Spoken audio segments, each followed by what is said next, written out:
আসসালামু আলাইকুম। সবাই কেমন আছেন? আজকে আমার এলাকার একটা ব্রিজ নষ্ট হয়ে গেছে। আজকে প্রায় 3 বছর হচ্ছে। এটা হচ্ছে লক্ষ্মীপুর উত্তর হামসাদি 1 নং ইউনিয়ন, গ্রাম হাসন্দি 4 নং ওয়ার্ড।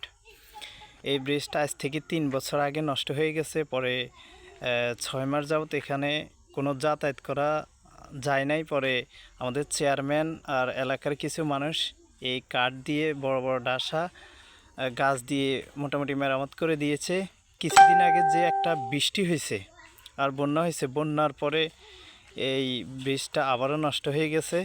এখন এই এই রাস্তা দিয়ে প্রতিদিন যাতায়াত হয় প্রায় 3,000 মানুষের মতো, 3,000 মানুষের মতন যাতায়াত হয়। দেখেন ব্রিজটার অবস্থা কি। আমাদের এলাকা থেকে কেউ ওইভাবে ব্রিজটা তৈরি করার জন্য কেউ আগ্রহ দেখায়নি, কেউ উদ্যোগও নেয় নাই। তো এখন আমি বলবো, আমাদের লক্ষ্মীপুরে তো অনেক অনেক ভালো মানের মানুষ আছে যারা সরকারি বড় বড় ভবন তৈরি করে থাকে।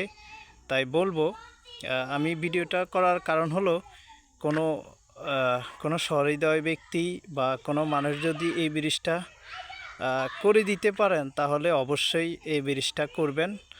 আর আমার এলাকার মানুষদেরকে আমি বলবো, আসুন সামাজিক কাজে সবাই এগিয়ে আসি। আর আমার সবাই ভিডিওটা দেখে শেয়ার করবেন, একটা গঠনমূলক কমেন্ট করবেন। সবাইকে ধন্যবাদ। আসসালামু আলাইকুম।